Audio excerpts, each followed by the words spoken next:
Good evening. Good evening. Good evening. Good evening. I don't know where to start. I'm really excited this evening, ladies and gentlemen. As you MC has mentioned, my name is Elizabeth Gathai, Equity Bank. Distinguished guests, ladies and gentlemen, it's indeed great pleasure for me to be standing in your midst to celebrate the great author of this book. We were told it's called what? After the Plunge. You sure? Yeah. Very good. This man, the author, is a man that I hold deep respect. He's a great entrepreneur. Do you know him? Yes. He is a great CEO. He's a great, Say next. Next. What is next? Mentor.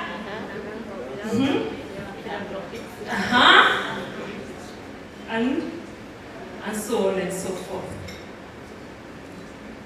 When I looked at this book, I was so marveled to see how George actually authored it. It's like a twin story. It's two stories in one. Every chapter started with Mama. You saw that? And I looked at it and I said, just like Professor was asking, how can you just tell your story so openly, being so vulnerable? At some point, I got to read and I was like, George, don't go far. You're now going too far. And he tell himself, no, I think I've gone so far. Let me go back. It's a very interesting book. For those who've not bought, please buy. And please don't carry one. Carry many more. When I look at this book, I am really excited to see what Optiven has become. I met Optiven 24 years ago. 24 years ago, in a street somewhere called River Road. And the only reason why I knew River Road is because when I used to go to university, my home Matatu station used to be near the River Road. So, and when we were in university, we were still visiting that small office, stationery and printing. George, you remember? Optiven, 24 years ago. The next time I met Optiven is 18 years ago in a small single room with a single desk, a single chair, and a single door. The Heltura Towers. Is it? It's a blue building next to I&M. Yes. And when I asked George, what have you come to do here?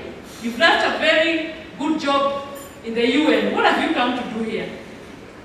He said, I want to try something else. Okay. What are they going to do there? To offer George a loan of 300,000 shillings to do business. 300,000 shillings. There's a reason why I'm saying 300,000 shillings. I'm a banker. Then later on, I met him 15 years ago. What was the story? Elizabeth, I've lost all my money. All your money? Yes, my pension. I've lost my pension, I've lost my money.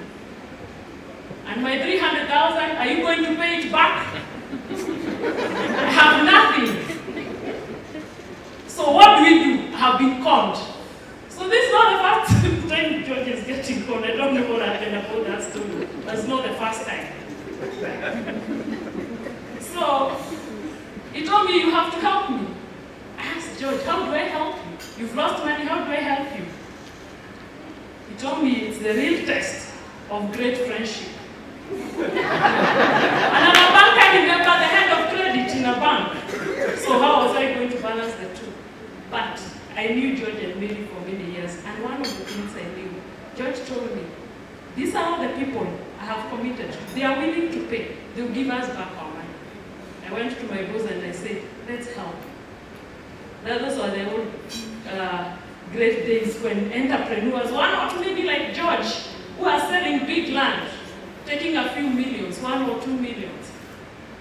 So we gave George the first loan to buy the first property of what has become Optiven today.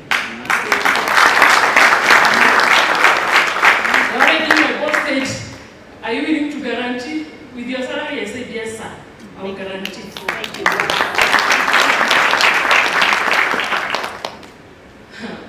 The rest is history. George came later to tell me, I'm writing a book. I asked him, writing a book about what? You remember that case of purity? Yes, I'm writing. I had told him, George, you like keeping on telling your stories. You're telling so many stories. He told me, I don't want anybody to ever go through what I went through.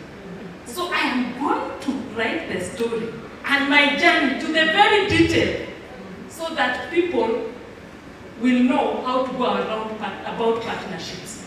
I told him, okay, fair enough, go ahead and write. But let me just talk about this investment. Because I was not only a financier, but I was also an investor. I decided to become an investor with the hope that one day I will retire and become a farmer. So George convinced me, and every time we always discuss the investments very openly. Because the best relationship between a banker and an entrepreneur, it's like a doctor and a patient. You really have to be very open about what you do. He told me, Elizabeth, this time we are going, you know how George talks, we are going to really feed people in this country and out of this country. And in the process, you shall become a millionaire. I said, wow, I am becoming a millionaire. So how do I become a millionaire? Can I show you the formula? He told me we are going to partner with a company that has done, and we're going to get a big check. I'm sure you know George Washiu. From Yen. So, hey, I realized this, I labor so hard in it. Probably this is my retirement package. I asked him, so how much will I make? What shocked me, in banking, there's something we call payback period. Every time I really want to say, how long will you pay back? Within a year, I was getting back every day. An investment, within 12 months, 100%. I told George, let's go. That really looks very good. But I told him, wait a minute. Who is doing it? He said, I've gotten a very good company and we're going to partner with this company. Who is behind the company? He gave me the name of Purity. I told him, George, you know I'm a risk manager. Let's do this. Let's meet Purity. I called a few of my colleagues. You've seen, Moses here is our director of corporate banking. We have a committee that's called Expo. We sat in a boardroom. The first thing we noted, Purity came in late. It was around 20 minutes. And we all seated in a boardroom. Bankers, you know, they're very formal, on time. We ran the bank by diaries, on time. So, but we said entrepreneurs never keep time, so it's okay, we are used to that. So when Purity came, we were all waiting in a boardroom, and we thought there would be a PowerPoint presentation. Say PowerPoint presentation. There was nothing. So we talked. She said she was, I don't know what. Okay, fine. We said we would have a second meeting. Now this time we brought the technical team. We asked a number of questions, and he left. They left with George. Then George called me later and said, I hope the bank was impressed. We want to partner at 2 levels. The first level of partnership is Optiven and equity. I said, George, we don't have a problem with that one. We've already partnered. The other one is we want you to fund our customers, Kilimo, the greenhouse customers, Optiven. I told him, hapo iko sita. He asked me why. I told him, you know, banks look at a few things, and we normally debate the technicalities of it. But anyway, George, you don't worry. What you agreed, you will fund them on their own merit. Charity was there. Charity is our branch manager. And Charity was like, why are you not funding? No. The bank said, George, we know this one, let's wait. But those are bankers for you. I'm sure you know them, isn't it? Now, George told me, but you, Elizabeth, are you investing? I said, yes, I'm investing. Very confidently. One of my colleagues, I will never forget, called Sam, told me, Elizabeth, are you crazy? What are you investing in? I said, in greenhouses. I want to be a farmer. He went out of his way. He got me 3 articles of scams and told me, have you listened to this whatever, this story that I told him? This time, I'm following the entrepreneur. He said, all the best, you and the entrepreneur. I moved from there.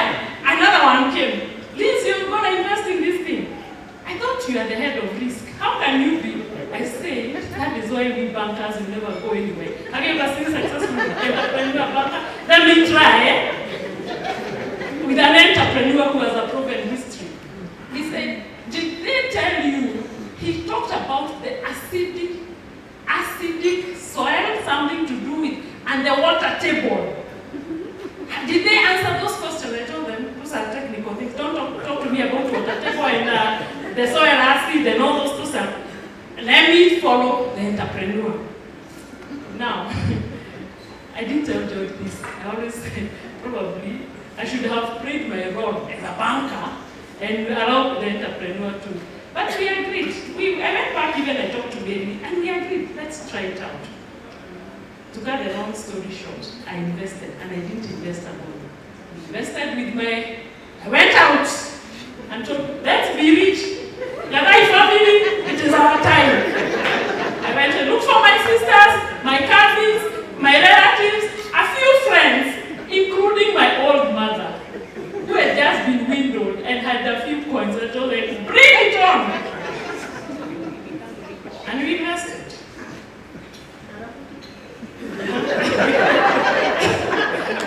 After that, I kept calling George, where are the greenhouses? I'm telling you, it was near Namanga, somewhere. I can't remember the actual name. It is like an hour and a half from here. We went and launched the project. I remember we talked about the brand of Optiven in that meeting, but I can tell you, we all know the story. If you want to know more, read the book.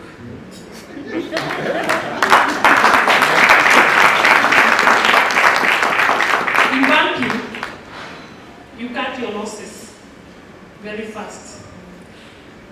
So when we realized this thing is not working, we decided to cut our losses. In my mind, I wrote it off. But what I could not write off is my relatives, 15 of them. Elizabeth, you told us, you are a mentor, you told us where to invest. So I told them, I'm also there, let's wait. We are waiting. I don't know why I kept telling them, let's wait. The case is in court. And years passed, went by days, and the story faded off. One day, when I was in the office, I saw an SMS. Elizabeth, how are you? Give us your account number, give us your ID, we want to refund your money. I was like, conman, even me, I'm a banker, you're asking for my account number, you're asking for my ID. We are used to this story. I went to the head of security. I told them, there's a few conmen here I want you to blacklist. I saw a call. I said, you're asking for my, can you imagine being asked for account number at this point in time? I said no. So when I was given the account, someone told me, I'm Chalo, I am calling you because we are thinking of refunding you. I was like, I'm driving, let me arrive, get home. I listened to you carefully. I called George. I told George, these government have not stopped following you. Now they're telling you. George said, no, Elizabeth, relax. This time it is not government, it's us. We have made that decision. $2 million, George. You want to refund to me? Where are you getting the money? He's like, I hope it is not charities working capital loan. You know, when entrepreneurs come want to do many things, they tell us, we just want money for working capital. So, because George, there's no way I will give you a loan to go and pay debts that will never be recovered. Bankers don't invest in generating income projects. Refunding people, conmen. But George said, you don't worry, you'll have your money. But I knew charity had done something behind the scenes. So, because I didn't know George of having $2 million in the account, as much as he's asset-rich. Businessmen are always asset-rich, cash poor most of the times. But I would really want to congratulate Optiven for that great deed. It is about...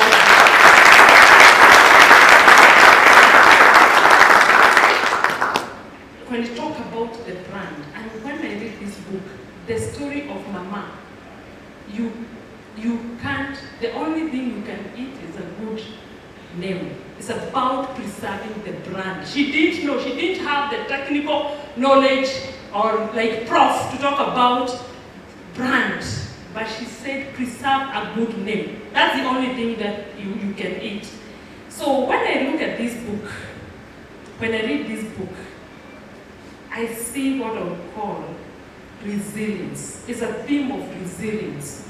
And I really encourage the business entrepreneurs that are here, because this is not the first story. And like Prof said, even as the Giant Equity Group, we have failed many times. Many times. Resilience. It's all about rolling with life punches and blows and still standing up. Nelson Mandela talked about success and resilience, and he said, do not judge me by what?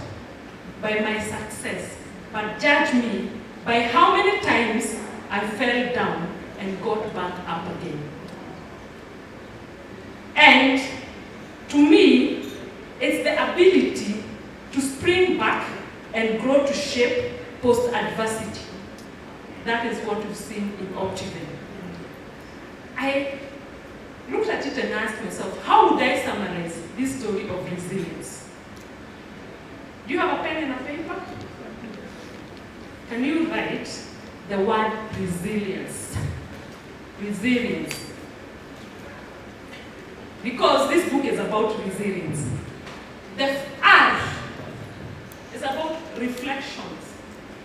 If you read this book, checklist, due diligence, if you're thinking of buying a company, it is about reflections. George has reflected on all the mistakes he did and has actually written very good points as guidelines on how we go about partnerships. E, is it E? Yes. Emotional intelligence and awareness. Most of the times when we are going through loss, grief, we lose our mind, we lose ourselves. But George remained composed, calm, and that is why he was able to free his mind to actually forge forward. Otherwise, Optiven would have collapsed at that point in time. But even it grew to even greater heights. I wish you had the numbers to show post-scam. You know, bankers will like numbers. How the assets have grown, how P&L has grown, how revenue has grown, and it just showed that period. And it is for sure, it takes great leadership, composure, and calmness to be able to do that, and you have to remain in control. S, social support. Who is your social support? Who are your partners? We see Mama playing a very key role. There's a lawyer who kept advising George. We saw Mary, the prayer warrior. We saw Bishop, who was always there, and Optiven staff. Optiven staff, where are you? Please appreciate yourself. You are a great pillar of this institution. That is S. I, inner strength and inner ability. Inspirational. Your team remained inspired. George had such an inner strength. I think this was coming from his spiritual background and also the growth, the prayers of the mother.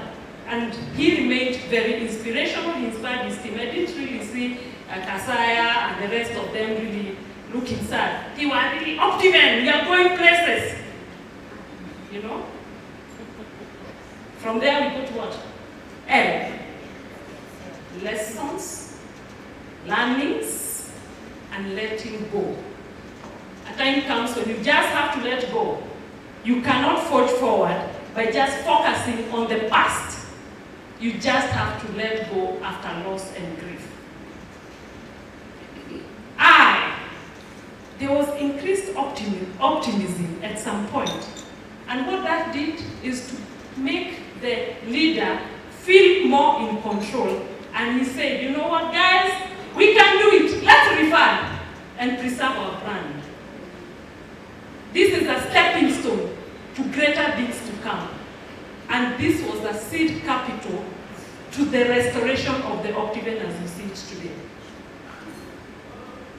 E. Letter E. Enthusiasm. Winston Churchill said, success consists of going from failure to failure without loss of enthusiasm. That is what we saw. A lot of energy, effort, and hard work to reverse the losses.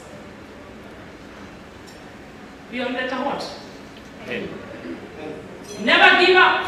Tell your neighbor, never give up. Never give up. George said, I had hit the rock bottom. I had only two options. One is to go up again or perish. He chose to go up. He didn't give up. He didn't feel a victim. C, letter C, courage and confidence to move forward. For sure, how many institutions today, even the giant equity bank, $2 million, you just throw it away. That is the epitome of confidence and courage. That this is the seed capital to the next phase of Optiven brand. And E. What I like about this book is the end. Encouragement. When you read this book, you'll be encouraged that the end was great and is great. That is why next time, George, you should be showing us the graphs, just to show that the Optiven is still going up and up and up, even after that's come. You have encouraged yourself, you encouraged your team, and you have encouraged all of us that when we go through challenges in life, losses, personal losses, business losses, there's light, always a light at the end of the tunnel. And George has concluded by saying, after the plunge is more and more restoration. The only thing we are waiting for now is Mama's prayer to be answered, where that day you'll buy the jet. That is the day we are looking for. And we know it shall come to pass. Live long, George Washuri, live long, Optiven. Thank you.